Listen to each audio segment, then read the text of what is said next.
आप एक बात समझिए कि मुझे लगता है ये कि हिंदुस्तान और बिहार में नहीं, पूरे विश्व में ये पहला ऐसा निकम्मा नेता होगा, पहला ऐसा निकम्मा विधायक होगा जो शिक्षा के विरुद्ध है। आपने कभी देखा अभी किसी नेता को शिक्षा इंस्टीट्यूशन के विरोध में हो? मगर ये पहला ऐसा नेता, क्योंकि पता है ये एक माहौल तैयार कर रहा है, हमारे जो हिंदू भाइयों हैं उनके दिमाग में भर रहा है। आप जाइए तो वहाँ कहेगा कि मियाँ भाई का जो है स्कूल खुल रहा है। अरे भाई, अल्पसंख्यक होता क्या ये आप समझें? वो अल्पसंख्यक आवासीय विद्यालय जो बन रहे हैं उसमें क्या है, मुस्लिम है, सिख है, ईसाई है, बौद्ध है, जैन है, पारसी है। वैसे लोगों से, वैसे अनपढ़ गवार विधायकों से उम्मीद ही क्या लगाई जा सकती है? अभी आप कुछ दिन पहले आप देखे होंगे कि उनकी खुद की जो डिग्री है वो फर्जी निकली। सलाम दोस्तों, आप देख रहे हैं हिंदुस्तानी मीडिया। मैं आपके साथ शाहिद काबरानी। अभी हमारी टीम मौजूद है बिस्फी में, तो हमारे साथ मौजूद हैं समाजसेवी इमरान अहमद। इनसे हम बात करेंगे। इससे पहले दर्शकों को बता दें कि बिस्फी के असोथू में अल्पसंख्यक छात्रावास और विद्यालय का निर्माण होना है। बिहार सरकार के द्वारा 60 करोड़ से ज़्यादा रुपए से बनने वाले इस विद्यालय के लिए आदेश जारी कर दिया गया है। इवन कि कहा जा सकता है कि ठेकेदार यहां आकर काम करने की भी शुरुआत कर चुके थे। पहले दिन काम कराया गया, लेकिन दूसरे दिन जो यहाँ के विधायक हैं हरिभूषण ठाकुर उर्फ बचौल, उनके द्वारा काम को रुकवा दिया गया। काम रुकवाने के बाद ऐसी बात नहीं है कि वो सिर्फ अपने चाहने वालों के साथ ही वहाँ मौजूद थे। इस मौके पर जाए वकूफ़ पर बहुत सारे लोग पहुँचे, ऑफिसर्स भी पहुँचे, लेकिन इन्होंने किसी की बात नहीं मानी और अब तक काम रुका हुआ है। उनका कहना है कि अल्पसंख्यक के लिए यह छात्रावास और स्कूल यहाँ नहीं बनाई जाए। सरकार के बारे में भी उनका कहना है कि सरकार का यह फैसला गलत है। देखना यह है कि यह आगे क्या होता है। हरिभूषण ठाकुर बचौल की बातें रहती है या फिर बिहार के मुखिया नीतीश कुमार इस मामले में जीतते हैं। इसी बात को जानने के लिए हमारे साथ मौजूद हैं इमरान अहमद। हम इनसे बात करते हैं। स्वागत है आपका। बहुत बहुत धन्यवाद आपका। इमरान जी, बात तो साफ है, बिस्फी के असोथू में जिस आवासीय विद्यालय का निर्माण होना है उस पर रोक लगा दिया गया। सरकार ने रोक नहीं लगाया है, आपके विधायक ने रोक लगा दिया। क्या कहना चाहेंगे इस पर? सबसे पहली बात, आप जिन विधायक के अभी नाम लिए हैं, तो वैसे लोगों से, वैसे अनपढ़ गवार विधायकों से उम्मीद ही क्या लगाई जा सकती है? अभी आप कुछ दिन पहले आप देखे होंगे कि उनकी खुद की जो डिग्री है वो फर्जी निकली। वो अपने हल्फनामा में जो है महिला कॉलेज का डिग्री दे रहे हैं, डिग्री देते हैं। तो जो विधायक खुद शिक्षा से वंचित है, खुद शिक्षित नहीं है, तो वो जाहिर सी बात है ना कि वो आवाम के लिए तो फिर वो तो नहीं चाहेगा ना कि आवाम शिक्षित हो। यदि अगर लोग शिक्षित होंगे तो विधायकों से और नेताओं से सवाल करेंगे, तो वो नहीं चाहता है कि यहाँ के आवाम बिस्फी के लोग जो है शिक्षित हो, एक सेकुलर लोग हो। मगर वहाँ पे एक दूसरी पहलू देखिए, वो एक माहौल तैयार कर रहे हैं 2025 चुनाव में। अभी आप मधुबनी से आए होंगे, जिन सड़कों से आप बिस्फी की तरफ गए, खैरी बांके में आपने देखा होगा कि जल जमाव का बहुत बड़ा मुद्दा है। कितनी जगह सड़कें टूटी हैं। तो इन सब चीज़ों में विधायक जी पिछले 5 सालों से कोई काम नहीं किया। उनके पास कोई मुद्दा अब नहीं रह गया। उनके पास जो मुद्दा है वो सिर्फ और सिर्फ हिंदू और मुस्लिम का मुद्दा है। तो यदि मामला अल्पसंख्यक, वो एक माहौल बिस्फी में बना रहे हैं कि मुसलमानों के लिए विद्यालय बन रहा है, लगा जमीन है, वक्त की कनीज़ फातिमा की वक्त की ज़मीन है। और जाहिर सी बात है, कनीज़ फातिमा ने उन्होंने अपनी ज़मीन वक्त किया था और सरकार उस पर अल्पसंख्यक विद्यालय बनाना चाहती है, अल्पसंख्यक आवासीय विद्यालय। और कितनी जगह, कितने जिलों में बन भी चुका है। ये आप अपने दरभंगा जिला में देख लीजिए, और 38 जिला में बनना है। सरकार को जमकर कोस रहे हैं वो मुख्यमंत्री को। तो जाहिर सी बात है ना कि इसमें तो कहीं कोई दो राय नहीं है कि हमारे सूबे के मुख्यमंत्री के प्रति उन्होंने इतनी अभद्र भाषा इस्तेमाल किया, हमारे मधुबनी जिला अधिकारी के प्रति अभद्र भाषा इस्तेमाल किया। तो कहीं ना कहीं मुझे लगता है कि हमारे मुख्यमंत्री जी भी लाचार है। नहीं तो ऐसे विधायकों को तो 1 मिनट में ठिकाना लगा देते।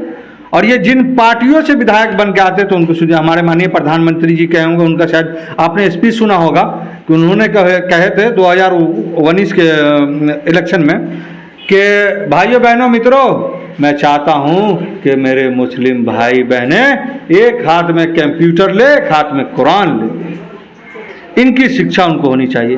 तो माननीय प्रधानमंत्री जी ये सिर्फ नीतीश कुमार को थोड़ी कोच रहे हैं, इनके जो प्रधानमंत्री हैं भाजपा के, हमारे देश के जो माननीय प्रधानमंत्री नरेंद्र दामोदर दास मोदी जी, उन्होंने भी जो बात कहा उनको भी ये क्रॉस कर रहे हैं। तो ये सब उनका चुनावी मुद्दा है, इन सब चीज़ों से कुछ होने आने वाला है नहीं। इस पे सरकार के मतलब पूरी मजबूती के साथ करेगी, काम करेगी, और हम लोग जितने भी आवाम हैं पूरी तरीके से लगे हुए हैं, प्रशासनिक तरीके से लगे हुए हैं, जो प्रशासन को हम लोग अवगत करा रहे हैं, और जहाँ जहाँ मुझे लगता है कि अवगत कराना चाहिए, लोगों को नॉलेज में आना चाहिए। एक बात बताया है कि वो प्रशासन को की भी अहमियत नहीं दे रहे हैं, उनको ही बुरा भला कह के वहाँ से भगा दिया। और अगर सियासत की बात करें तो 20वीं प्रखंड है, 20वीं विधानसभा क्षेत्र भी है, लेकिन कोई भी नेता वहाँ नहीं पहुँचे, नहीं वो आरजेडी के पहुँचे हैं, नहीं वो कांग्रेस के पहुँचे हैं। सीपीआई के लोगों को देखा कि धरना दिया है, क्या मजबूरी है ऐसी भाई के लोग नहीं पहुँच रहे हैं वहाँ? नहीं, डर रहे हैं? नहीं, डरने की इसमें कोई बात नहीं है। मैं तो खुद भी कांग्रेस पार्टी से, मैं युवा कांग्रेस का जिला उपाध्यक्ष हूँ। आप पहले शख्स है जो बाइट, मैंने मुझे आप देखे होंगे कि मैं धरना में भी शामिल था, पहले शख्स आप जी, और बाइट भी दे रहा हूँ, इसमें डरने की कोई बात नहीं। मुझे लगता है कि सब लोग अपने अपने, मुझे तो औरों लोगों का पता नहीं, मगर मैं अपने जो हमारी पार्टी है मैं उनके प्रति बोल सकता हूँ कि सब लोग अपने अपने स्तर से काम कर रहे हैं। मगर बहुत सारे लोग मीडिया पे नहीं आए, मीडिया पे नहीं आ सके, मगर उन्होंने अपने स्तर से काम किया है, और मुझे भी जहाँ तक अपने स्तर से काम करना था मैंने किया। और आज आप आगे बाइट लेने के लिए तो मैं आपके सामने आपके जो सांसद है, राज्यसभा सांसद, उनका क्या रोल रहा है? वो आएंगे आप ये नहीं, आप नहीं, ऐसा तो मुझे कहीं सूत्र से मैं नहीं देखा हूँ, ना मीडिया के माध्यम से देखा हूँ, नहीं सुना हूँ। तो आप ये जवाब तो आप सांसद जी से लीजिए, वो आए या नहीं आए, या वो क्या काम कर रहे हैं, या पर्दे के पीछे कर रहे हैं या पर्दे के सामने कर रहे हैं, क्या कर रहे हैं। मगर उन्होंने ऐसा कुछ नहीं किया। शायद मुझे लगता है ख़ास तौर पे कि हर किसी को पूरी मजबूती के साथ खड़े होना चाहिए, चाहे वो किसी भी कम्युनिटी के लोग हो, चाहे वो किसी भी पार्टी के लोग हो। आप एक बात समझिए कि मुझे लगता है ये कि हिंदुस्तान और बिहार में नहीं, पूरे विश्व में ये पहला ऐसा निकम्मा नेता होगा, पहला ऐसा निकम्मा विधायक होगा जो शिक्षा के विरुद्ध है। आपने कभी देखा अभी किसी नेता को शिक्षा इंस्टीट्यूशन के विरोध में हो? मगर ये पहला ऐसा नेता, क्योंकि पता है ये एक माहौल तैयार कर रहा है, हमारे जो हिंदू भाइयों हैं उनके दिमाग में भर रहा है। आप जाइए तो वहाँ कहेगा कि मियाँ भाई का जो है स्कूल खुल रहा है। अरे भाई, अल्पसंख्यक होता क्या ये आप समझें?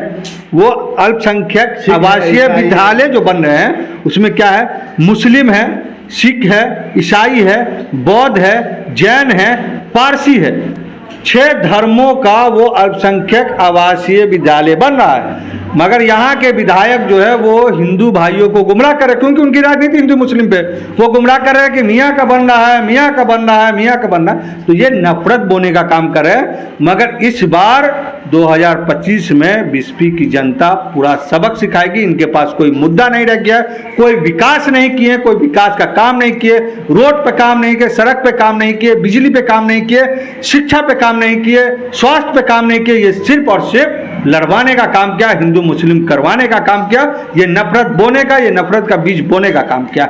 मगर इस बार 2025 की जनता ऐसे नेताओं को बढ़िया से सबक सिखाएगी। ये जितनी ताकत लगा ले, मैं आपको चैलेंज कर रहा हूं, माननीय विधायक जी को कह रहा हूं आपके माध्यम से, ये जितनी ताकत लगा ले, ये सिर्फ और सिर्फ गुमराह कर रहे हैं बीजेपी की जनता को। वहां आवासीय बनेगा, अल्पसंख्यक आवासीय विद्यालय बनेगा और बनकर रहेगा। ये मैं आपके मीडिया पे मुख्यमंत्री हैं, उनके खिलाफ वो बोले हैं, तो अभी बताइए, नीतीश कुमार ही कुछ नहीं बोल रहे हैं क्योंकि वो सरकार में है, एनडीए के साथ हैं, मुख्यमंत्री हैं, और अल्पसंख्यक उनको अपना मसीहा मानता है, वो भी खामोश हैं। कहते हैं कि कुछ तो मजबूरियां रही होगी गालिब, वरना यूं ही कोई बेवफा नहीं हो जाता। तो जाहिर सी बात है, अभी एनडीए में हमारे मुख्यमंत्री जी हैं और वो लाचार है, मजबूर है। हम माननीय मुख्यमंत्री जी के प्रति जो भाषा का इस्तेमाल किया, इसका हम घोर निंदा करते हैं। माननीय जिला अधिकारी जी के ऊपर जो जिस तरीके से अपशब्द मर्दानगी ऐसी वैसी जो शब्द इस्तेमाल किया, मैं उसकी निंदा करता हूँ। जिला के अधिकारी है वो, हमारे जिला के वो अधिकारी, बहुत ऊंचा उनका पद है, उनके प्रति अगर इस तरीके की भाषा का इस्तेमाल हो तो कहीं भी मुझे नहीं लगता कि ऐसे भाषा इस्तेमाल होनी चाहिए। और मैं खास तौर के प्रशासन के लोगों को भी मैं निवेदन करना चाहता हूँ आपके माध्यम से कि ऐसे विधायक जो शिक्षा विरोधी विधायक है, इनके ऊपर जो हिंदू मुस्लिम को बांटना चाहते हैं, इस पर सख्त से सख्त कार्रवाई होनी चाहिए। और मैं माननीय नीतीश कुमार जी से भी कहूँगा कि अगर आपकी जो मजबूरी है, जो लाचारी है, आपको एक सेकुलर नेता माना जाता है, और जिस तरीके से अभी 2-3 महीने में कुछ नेताओं ने पूरे बिहार का फिजा माहौल ख़राब करने की कोशिश की, तो ये कहीं ना कहीं माननीय नीतीश कुमार जी की छवि भी खराब हुई है। तो मैं उनसे यही आग्रह करूंगा कि ऐसे विधायकों पर, ऐसे अपने नेताओं पर जितनी सख्त से सख्त हो कार्रवाई की जाए। अब देखिए, एक आखिरी सवाल है, सरकारी काम में बाधा डालना बड़ी बात है। बहुत कोई भी आदमी सरकारी काम में बाधा नहीं डाल सकता है। वो विधायक है इसलिए डाल सकते हैं। अपने 25-50 आदमी को लेकर पहुंच गए, रुकवा दिया, काम रुक गई। कहीं ना कहीं यही लग रहा है ना कि कहीं ना कहीं प्रशासन लाचार बनी हुई है। कहीं ना कहीं हमारे जो माननीय मुख्यमंत्री जी हैं, उनकी जो सुशासन की सरकार है, वो जो कहते हैं कि सुशासन की सरकार है, तो कहीं ना कहीं लाचार बनी हुई है। जो सरकारी अगर कोई सरकारी काम में बाधा डालते हैं तो उन पर झट से FIR हो जाता है। आम आदमी अगर कोई करते हैं, या अगर कोई दूसरी पार्टी का ले लीजिए, अभी कोई आप अन्य पार्टी से ले लीजिए, अगर वो सरकारी काम में बाधा करेंगे, चाहे वो प्रखंड के पदाधिकारी हो, चाहे वो जिला के पदाधिकारी हो, 1 मिनट नहीं लगेगा, उनको पर मुकदमा डाल देंगे। मगर एक मंदबुद्धि, अनपढ़, गवार विधायक, शिक्षा विरोधी विधायक, जो हिंदू मुस्लिम करके पूरे माहौल खराब कर रहा है, बिस्फी में लोगों को आक्रोश होने पर मजबूर कर रहा है, लॉ एंड ऑर्डर को खराब कर रहा है, यहाँ की प्रशासन उस पर कोई कार्रवाई नहीं कर रही है। सरकारी काम में बाधा डाल रहा है लगा, और उस पर कोई FIR अभी तक नहीं हुआ। तो मैं पूछना चाहता हूँ यहाँ की प्रशासन से, सुशासन की सरकार से पूछना चाहता हूँ, मैं माननीय जिला अधिकारी महोदय से पूछना चाहता हूँ, पुलिस अधीक्षक महोदय से पूछना चाहता हूँ कि अब तक ऐसे नफरती विधायकों पर FIR क्यों नहीं किया गया, जो लॉ एंड ऑर्डर को खराब करना चाह रहा। आप क्या हिंदू मुस्लिम का मामला करवाना चाह रहे हैं? क्या करवाना चाह रहे हैं आप? ये काम प्रशासन का था, आप माहौल खराब करके गलत टिप्पणी दे रहे हैं लागे। प्रशासन उस पर क्यों नहीं कार्रवाई कर रही है लागी? क्यों नहीं उसको नोटिस किया गया अभी? क्यों अब तक प्रशासन बैठी हुई है, इंतजार कर रही है कि बिस्फी का माहौल खराब हो? बिस्फी विधापति की धरती रही है, यहाँ अमन शांति से सब लोग रहे हैं, हिंदू मुस्लिम सब मिलजुल के रहे हैं। तो इस तरीके का हरिभूषण ठाकुर बचौल का जो हथगंडा उन्होंने अपनाया है, इस बार नहीं चलेगा, और अल्पसंख्यक विद्यालय वहां बंद कर। बड़ी बात बताया इमरान अहमद ने। इनका कहना है कि अल्पसंख्यक जो आवासीय विद्यालय है वो बंद कर रहेगा। जहां तक विधायक जी की बात है, तो वो जिस तरीके से साजिश रच रहे हैं उनका नहीं चलेगा। इन्होंने ये भी कहा है कि जो बिहार राज्य के मुखिया हैं, जो बिहार के मुखिया नीतीश कुमार, वो सेकुलर नेता रहे हैं, उन्हें इस बात पर गौर करना चाहिए। उनकी छवि को भी धूमिल करने की कोशिश की जा रही है। मिलते हैं किसी और वीडियो के साथ, वो देखते रहिए हिंदुस्तानी मीडिया।